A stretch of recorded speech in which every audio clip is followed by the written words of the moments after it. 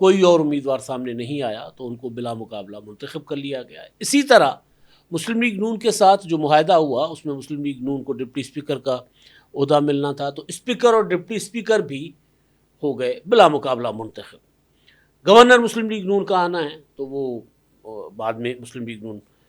فیصلہ کرے گی کہ کن کو گورنر انہوں نے لگانا ہے وہاں پر۔ لیکن 22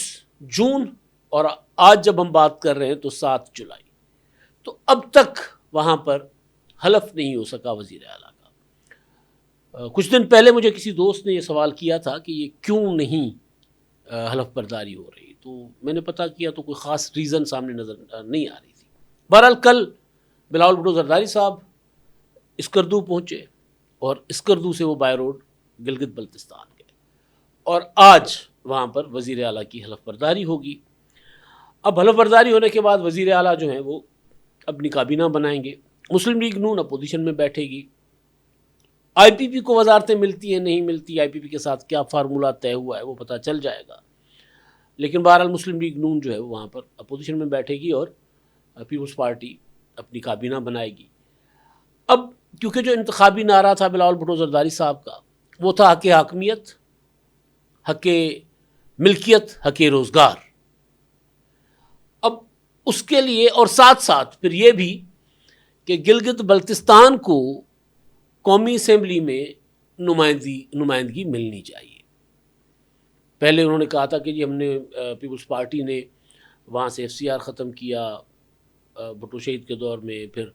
محترمہ بینظیر بھٹو نے وہاں لوگوں کو کونسلز بنا کے ووٹ کا حق دیا، پھر زرداری صاحب کے دور میں یہ جو شمالی علاقہ جات کہا جاتا تھا گلگت بلتستان کو تو نام دی، شناخت دی اور نیم صوبائی جو ہے وہ ان کو حیثیت دی، اور اب ہم چاہتے ہیں کہ صوبائی حیثیت ملے۔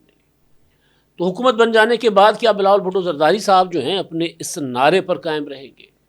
اس جو ان کا منشور ہے، اور پھر سی پیک کے لیے میکسیمم اس طرف انویسٹمنٹ کرنا، اس کے لیے ظاہر وفاقی حکومت کی جو ہے وہ رضامندی کے بغیر تو کچھ نہیں ہو سکتا، تو کیا وفاقی حکومت پیپلز پارٹی کی گلگت بلتستان کی حکومت کو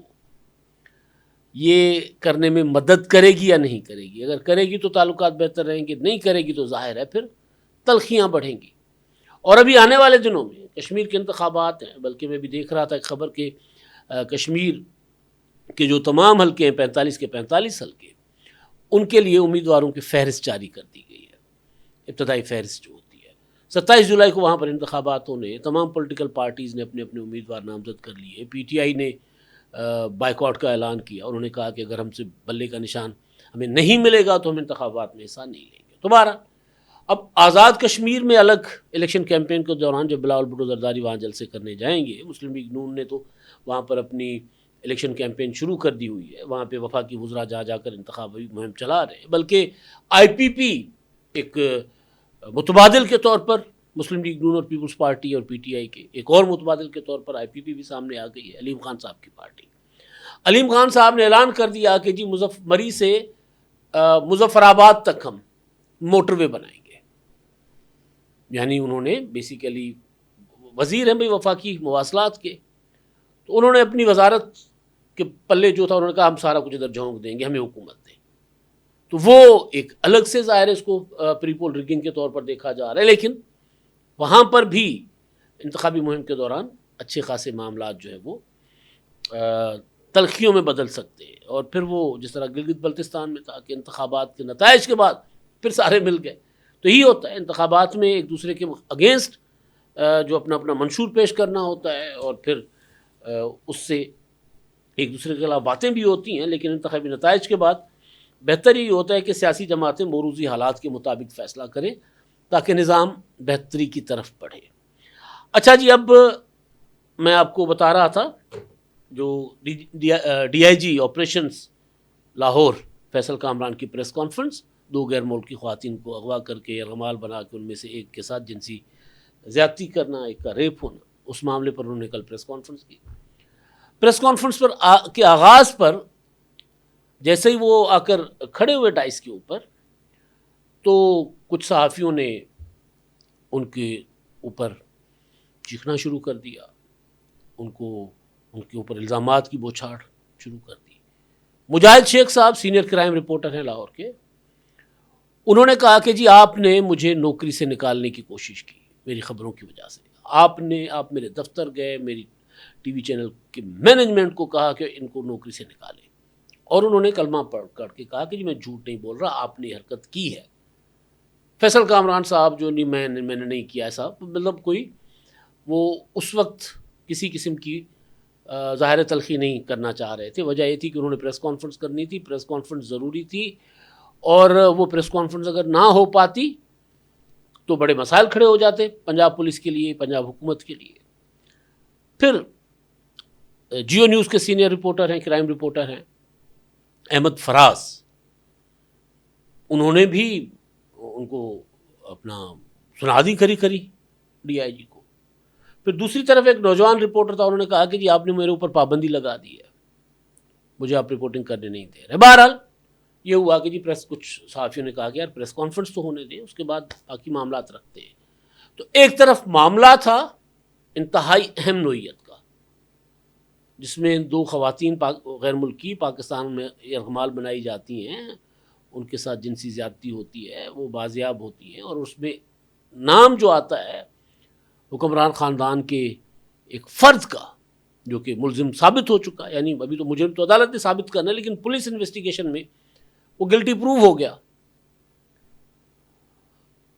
رضا ڈار، نائب وزیر اعظم اسحاق ڈار صاحب کے نواسے، اور ان کے ساتھ 7 اور لوگ تھے، 8 لوگ گرفتار بھی ہو چکے۔ اب اس پریس کانفرنس کے دوران میں صحافی ہوں، اگر میرا کسی کے ساتھ کوئی ذاتی معاملہ بھی ہے تو اس طرح کے اہم نوعیت کے معاملے میں کبھی ایسا نہیں ہوتا کہ آپ پریس کانفرنس شروع ہونے سے پہلے کہ آپ نے ہمارے ساتھ یہ کیا، آپ نے ہمارے ساتھ یہ کیا، آپ نے ہمارے ساتھ یہ کیا۔ 2 آپشن ہوتے ہیں، یا تو آپ بائیکاٹ کر جاتے ہیں، پریس کانفرنس ہونے دیتے ہیں، اور معاملات کچھ اس نوعیت کے کہ ظاہر ہے جو صحافی کی نوکری تو کسی کو نہیں چھیننی چاہیے، اور یہ ٹرینڈ ہے ہمارے یہاں چل پڑا ہوا ہے، جس صحافی کو اچھا نہ لگے اس کو نوکری سے نکلوا دو، یہ عموماً ہوتا ہے۔ صحافیوں کی شکایت جائز، طریقہ غلط۔ کہ ایشو کیا تھا، کتنا بڑا ایشو تھا۔ پھر ہوا یہ کہ انہوں نے پریس کانفرنس کر دی، ایک آدھ سوال ہوئے، باس کے بارے میں یہ الزام لگایا جاتا ہے کہ جو باس ہے وہ کوئی اور پیدا کیا گیا، اصل باس نہیں ہے۔ اب جو پولیس نے انویسٹیگیشن کی ہے وہ تو کہہ رہے ہیں کہ ہمارے پاس تو سارے ثبوت موجود ہیں، اور وہ جو باس ہے ان کو تو ان خواتین نے دیکھ کر پہچانا، اور جب ہم نے ان کو تصویر دکھائی کہ یہ شخص ہے تو وہ چیخنا شروع ہو گئی، چلانا شروع ہو گئی، ٹراماٹائز تھی، صدمے میں تھی۔ لیکن اس سب کچھ کے باوجود جب سوال تھے تو ان سوالوں کے جوابات لینے چاہیے تھے صحافیوں کو، لیکن صحافیوں نے ایسا نہیں کیا، جس کے بعد ڈی آئی جی آپریشن پر کم، صحافیوں پر تنقید زیادہ ہو رہی ہے۔ اب تو خیر صحافتی ادارے رہے نہیں ہیں، ورنہ صحافتی اداروں سے ڈیمانڈ کی جاتی کہ یار آپ اپنے صحافیوں کو کی تربیت بھی کر لیں، تھوڑی سی کچھ تربیت کر لیں۔ اب اس میں جو مجھے لگ رہا ہے کہ کیونکہ پولیس کے اندر بھی لابنگ ہوتی ہے، فیصل کامران کے بارے میں طرح طرح کی باتیں سامنے آتی ہیں، بالکل ٹھیک ہوں گی، لیکن ہر ادارے کے اندر لابنگ بھی ہوتی ہے، تو کوئی نہ کوئی کسی نہ کسی کے ذریعے استعمال بھی ہو رہا ہوتا ہے۔ اب مجھے نہیں پتا، جو مجاہد شیخ صاحب کہہ رہے تھے بالکل ٹھیک کہہ رہے ہوں گے، جو احمد فراز کو گلا شکوہ تھا وہ بھی بالکل ٹھیک ہوگا، باقی صحافیوں کو بھی۔ لیکن وہ اگر آپ نے پریس کانفرنس سن لی، پہلے آپ نے احتجاج کر لیا اوکے، بعد میں آپ نے پریس کانفرنس ان کی سن لی، تو پھر کم از کم سوالات ہوتے۔ کرائم کے ایشو میں کرائم رپورٹر سے زیادہ بہتر سوال نہیں کر سکتا، کیونکہ وہ ان کا دن رات ایف آئی آر کے اندر رہ کر اور تحقیقات انویسٹیگیشن ان کا کام ہوتا ہے، اور وہ بہت اچھا کرتے ہیں۔ اگر ایک کرائم رپورٹر واقعتاً سنجیدگی سے کام کرنا چاہے تو وہ تو بکھیے ادھیڑ دے، ایک ایک چیز بال کی کھال اتار دے۔ وہ بڑے بڑے وکیلوں سے زیادہ بہتر سمجھتے ہوتے ہیں، بڑے بڑے پولیس افسروں سے زیادہ بہتر سمجھتے ہوتے ہیں قانون کو بھی، اور وہ جو لکوناز چھوڑے جاتے ہیں ملزموں کو فائدہ دینے کے لیے بھی۔ تو آغاز میں احتجاج کر لیا اوکے، لیکن بعد میں آپ نے کام کرنا تھا پروفیشنل، اور اس کے بعد موقع جانا فیصل کامران نے کہ یار بہت اچھا ہی ہو گیا، ایک آدھ سوال ہوا ہے اور صحافیوں نے مجھے اب موقع دیا ہے تو نس جاؤ، پچ جاؤ، نکل گئے بھائی۔ اب ان سوالوں کے جواب کون دے گا؟ آپ دوبارہ پریس کانفرنس اس طرح نہیں کریں گے،